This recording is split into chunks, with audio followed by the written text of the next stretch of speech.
Good morning. We want to thank you for joining us for our fourth Coffee and K plans. As you'll notice, the format's going to be a little bit different today. We found that with so many of our plan sponsors being away on summer vacation, we just didn't want anybody to miss out. So we decided to switch it up a little bit and do a full video format that we would be able to send out to you. So today we're actually talking about target date funds, and I'm sure you're well aware of target date funds in your retirement plan, but we really wanted to get a little bit more into it. So we have a very special guest today with us from the Retirement Plan Advisory Group and FlexPath Solutions. His name is Matt Giovinazzo, and he's coming to us from the very far land of California. So hi Matt, how are you doing? Good, thank you for having me. Absolutely. So we were talking last night. We had the chance to catch up and kind of go over what we were going to talk about today, and kind of prep a little bit for the video. We talked about how none of us started out in this industry. We all have very unique paths, unique stories about how we ended up where we are today. So would you mind sharing yours for everybody? Of course. I pretty much came out of the womb, like I'm sure you guys did, wanting to be in the retirement plan industry. I think you said your first words were? We're 401k and IRA. Naturally. So I guess my journey started in college. I went to UCLA, played baseball there, snuck in a little bit of classroom time, and was a communications and psychology major.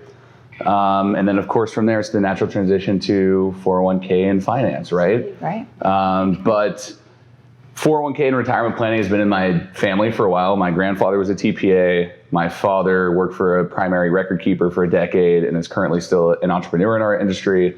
Then my brother also worked for a record keeper and is currently an advisor today. So you can imagine my mom wants to bury her head in the sand during our family dinner. So yeah, talking shop. Yeah. exactly. So let's dive right in. Target date funds have really become more popular since the Pension Protection Act in 2006. And because of that popularity, more plans are utilizing them. Can you kind of break it down what a target date fund is? Sure, I hope so. So a target date fund is an asset allocation fund or a fund of funds that's designed to be really a one-stop shop for investors that provides diversification to all the asset class exposure and funds that they need. So it's managed according to someone's age. So target date fund is sometimes referred to as an age-based fund, where let's say that year 2045, for example, means that individual is investing and planning on retiring in the year 2045. So they're simply managed according to someone's age and when they expect to retire, and really just designed for participants to hit the easy button and kind of put their investing journey or portfolio on autopilot. So it's very low maintenance and a good do-it-for-me approach. Okay. Absolutely. So we've also found that some of these plans are using them more as their QDIA. Can you kind of define what a QDIA is and why plans are leaning more towards using these target date funds as opposed to a stable value fund or something like that in their plans? Sure. So QDIA is Qualified Default Investment Alternative, or default. And basically PPA 2006 Pension Protection Act laid out a few potential options for a QDIA, which is if a participant does not make an election or there's auto-enroll in the plan so they don't pick their own investments or portfolio, they're going to be directed to the QDIA. Now, target date funds are a natural choice for that because of that customization part relating to that individual's age. So just based on that person's age, they're going to be put in an age-appropriate, good diversified portfolio that makes it very, again, easy and low maintenance for them. Now, as to why cash is not a suitable QDIA, it really doesn't provide the long-term growth potential, and it's more of that, principal protection or capital preservation option, not a long-term growth vehicle. Okay. So we've heard a lot about proprietary investments within plans and things like that. And there, of course, are proprietary target date funds. So what is that exactly? What makes it proprietary? Is it a good choice for people? Can you... So yeah, of course. So target date funds have been around since the year 1993, and BlackRock was the inventor of the target date fund, and that was a proprietary target date fund. And today, that's kind of still the norm in the industry, is proprietary. So what exactly does that mean? Well, obviously, so we talked about target date fund as a fund of funds. So underneath the hood of a 2040 fund, for example, a participant's getting access to large cap value, large cap growth, international bonds, cash, all the diversification that they need. Mm-hmm. And proprietary simply means that underneath the hood, it's really all one fund company or asset manager's underlying funds.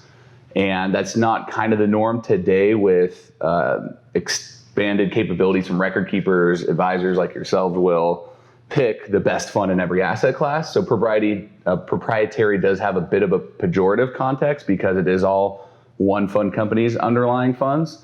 And as we're going to talk about today, through some somewhat recent evolution, there's been a movement kind of away from proprietary to more custom and flexible options. Okay.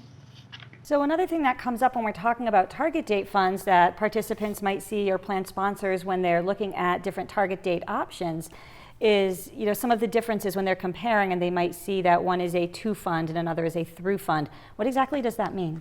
Yeah, the target date fund universe or kind of landscape is quite diverse. There's a lot of differences within just kind of that proprietary label, right? There's active versus passive. There's totally different levels of risk exposure. To versus through is one of those distinctions. To versus through can kind of be a superficial way of looking at target date funds. There's a lot of other factors that should be considered. What may be more important is looking at, to versus through. So basically what it means is at the point of retirement, let's say someone's 65, does that target date fund manager continue to de-risk and roll down the glide path and move from equity to more conservative investments like bonds and cash? That would be a through if they continue to de-risk, or is it flat? So they maintain that equity exposure during the retirement or distribution phase for that participant. Now, can be kind of an ancillary consideration, but what may be more important is looking at what is the level of risk exposure right there. Not in the future is this going to de-risk or stay flat, but you could be anywhere from 8% equity up to 60% equity at that point. So it's really important for a participant and a plan sponsor to know what is the level of equity and thus risk. So that kind of pertains to what a glide path is, correct? Correct. So if you're thinking about target date funds as a whole, the different proprietary fund managers, do they all have different glide paths? They all have different glide paths. And so the glide path basically represents kind of a participant's journey throughout retirement. So it represents the weighting to stocks or equities, risky assets. And what all target date funds and these glide paths do, they glide down. So you can think about it almost like a roller coaster, but maybe not as fun over that journey. So they all start out pretty aggressively high risk, high equity for a younger individual, and following that rule of thumb that the longer your time horizon, the more risk you can take on. And then what makes a target date fund so convenient and good for a participant is that they automatically de-risk over time, so that someone doesn't need to monitor their portfolio quarterly and annually and rebalance it over time. That target date fund manager really has that participant's back and is going to be doing that for them. So that's that general trend that all glide paths follow. But as you mentioned, the way that they do that can be very different. All glide paths are built differently, begin de-risking at different times, have different equity exposure throughout the whole glide path. And that's something that can be somewhat of a challenge for plan sponsors. So with that, with there being so many different options for target date funds, so many different suites per se of the funds that have different glide paths, different to versus through, all of that, how would a plan sponsor go about selecting what's right for their plan? It's a good question. Well, they need the right advisor, first of all, but it really all comes down to procedural prudence, just having a prudent process kind of backing whatever decision that they've arrived at. What we have developed back in, I think, 2012 is what we call a target date fund fit analysis. And the idea is all target date funds are different, as we talked about. The glide paths really are variable. And similarly, all plans are very different, right? There's totally different workforces and demographics, and some plans have a pension plan, different match formulas. And so what the Department of Labor has said is best practice is to align what kind of makes a plan unique with what makes a target date fund unique and marry those two things together. So if a plan needs an aggressive glide path for X, Y, and Z reasons, then give them an aggressive glide path. And having some, again, documentation, objective process like a questionnaire will help do that.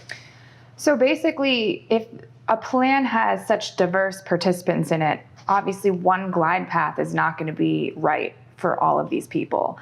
Unless your workforce is all the same age and everyone's retiring around the same time, it's not going to be correct. So how can we kind of get over that hump as advisors to sort of, talk to our plan sponsors and say, we have alternatives for you? Is there sort of like an evolution of target date funds, or are we just stuck with the same old thing? Yeah, it's a good question. So to your point, even when doing this fit analysis and matching the optimal glide path based on the specific plan, for most companies, there's very diverse characteristics within a group, right? Within one age group, all 45-year-olds aren't the same. And so that's been the challenge of proprietary target date funds with their single glide path model. There's one risk exposure, one equity exposure for everyone of all ages, even though they may have different salaries, account balances, deferral rates, spousal income, all that stuff. Now, as we get to this evolution of target date funds, this concept of custom has really expanded the flexibility and allowed for people within the same age group to have different levels of risk in something that's a little bit more customized and tailored. So we refer to version 2.0 target date funds, which are more of like a custom model where you craft something for that specific plan. So instead of doing the fit analysis and deciding between off-the-shelf options, you can actually take your knowledge of the plan and their goals and create something from scratch. But that still is kind of a one-size-fits-all approach. Where we get this evolution in the last 4 or 5 years with version 3.0 is something that's multiple glide paths and even more flexible to allow a participant to choose whether they want to be, say, conservative, moderate, or aggressive. It's almost a hybrid between age-based and risk-based funds, so that everyone can get that customization, personalization, take all their unique factors into account, and eliminate what we call that misfit risk. So you just alluded to a hybrid of the age-based and risk-based funds. Can you kind of expand a little bit more on what the difference is between the two? Sure. So an age-based series is a target date fund series or life cycle series, a lot of different names they can go by. And that's what we were referring to with target date funds, where they're managed according to an individual's age. And the big benefit there is that it's very simple, low maintenance. It's automatically de-risking for the individual. Now, the drawback there, as we've mentioned with proprietary, these version 1.0 funds, target date funds, is that everyone's kind of treated the same according to just your age. It's a single factor model. And so think about a wealth manager. If someone walked into a wealth manager with $1 million and said, hey, I need a portfolio, and they just said, how old are you, and put them in a portfolio, they probably wouldn't get that business, right? There's a lot of other factors that make people unique. And that's where lifestyle funds or a risk-based series is kind of the complete opposite. So it's very flexible, offering a range of conservative, moderate, and aggressive risk-based options to allow for an individual to choose their own risk tolerance based on their unique factors.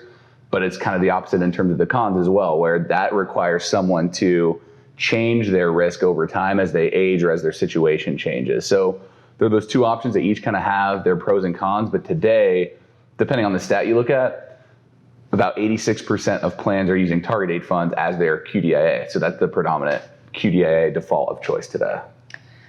So that kind of brings up a little bit of a concern because, we actually did a coffee and K plan session on fiduciaries and how that's the hot button issue right now. And, the Department of Labor is specifically cracking down on things as well as now the SEC. So in the case of an off-the-shelf target date fund or a proprietary model, should plan sponsors be worried if they just picked one because it's performing well, for example, or something along those lines?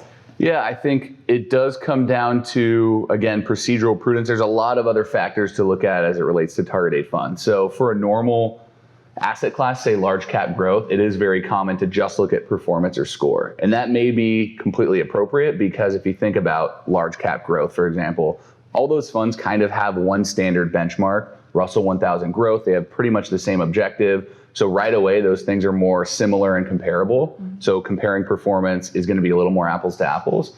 Whereas the target date fund industry landscape design is so complex and diverse that there's a lot of you can't directly compare performance, right? Because they could be totally different objectives built for the different types of employees or workforces.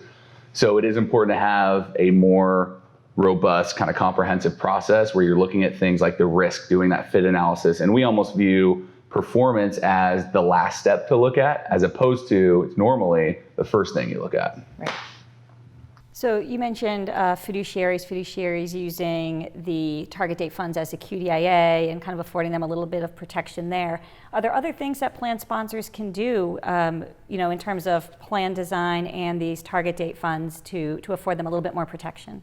Sure. So again, with the selection, it's about that procedural prudence, having some sort of process in place. Let's see. So in terms of target date funds specifically, so the Department of Labor came out with a nice little tip sheet paper. It was a 3 to 4 page paper on best practices for what fiduciaries should be looking at in terms of selecting and monitoring target date funds. So that's kind of the written rule. It was pretty specific guidance from the DOL, which is a little bit rare in terms of at least investment selection.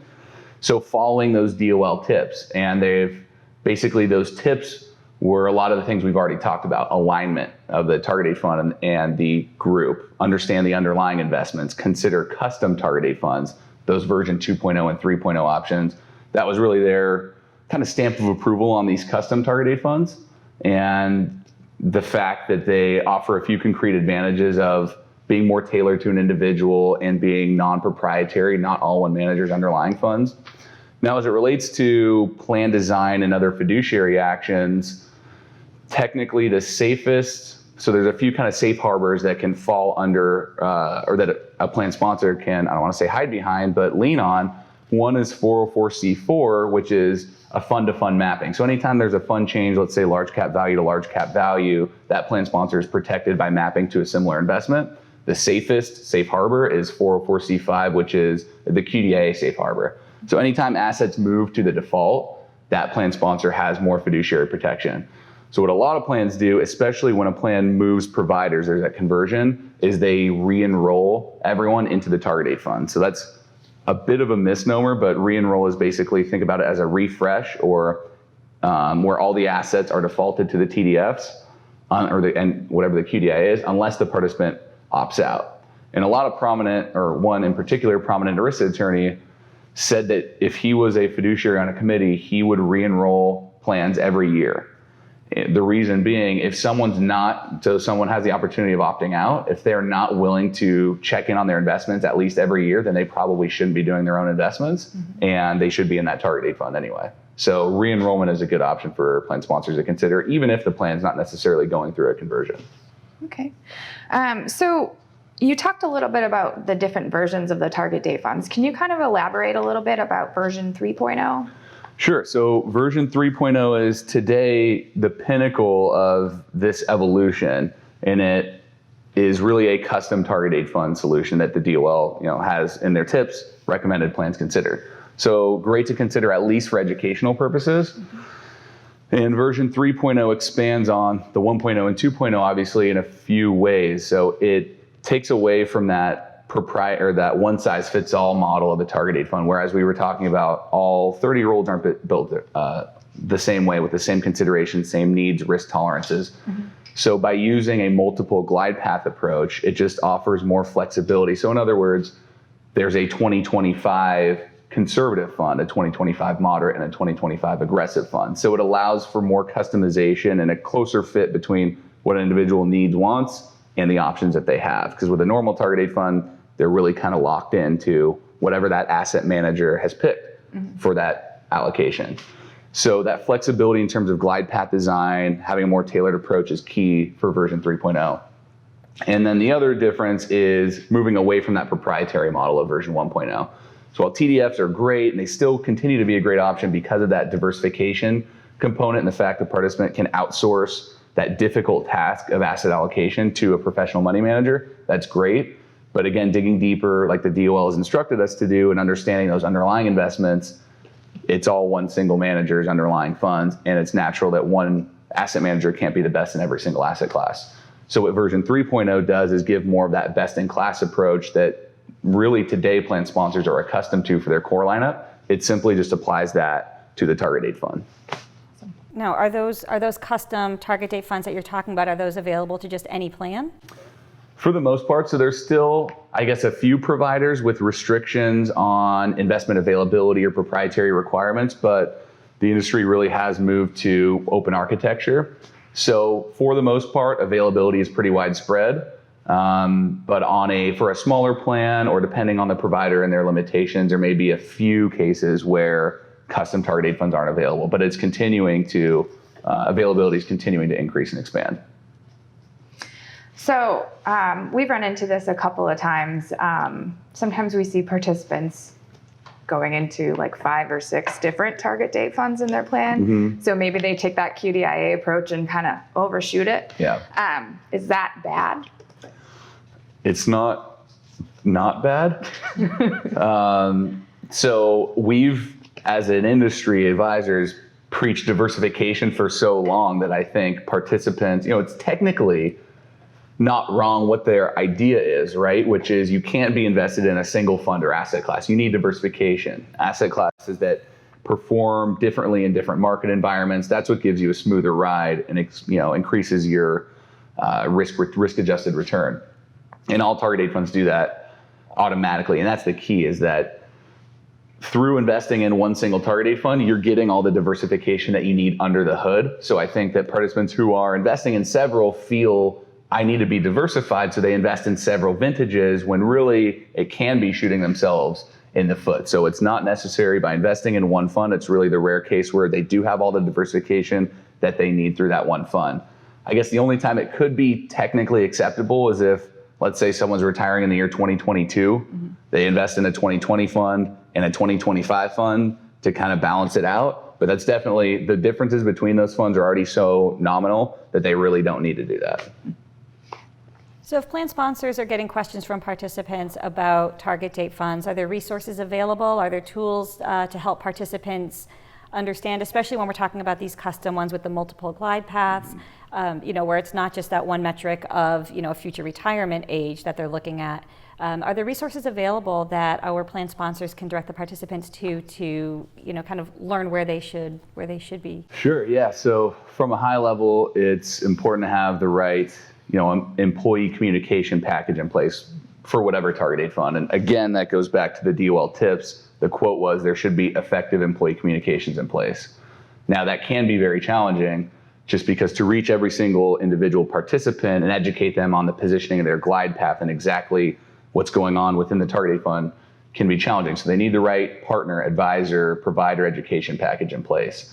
Something as it relates to version 3.0 that makes it a little more intuitive is the risk level is right in the name of the fund. So for example, a participant would be able to see aggressive 2025 or conservative 2045. So without having any knowledge of that off-the-shelf proprietary manager's product or anything like that, they'd be able to just look and see finally how they're invested in the overall risk positioning, which is unique for a target date fund. As it relates to version 3.0 and deciding between those different options, there are a lot of resources available, one-pagers, recorded webinars, questionnaires. There's a toll-free hotline that individuals can call. So it really makes it as easy and hands-on as possible for those individuals who want that extra help. Okay, great.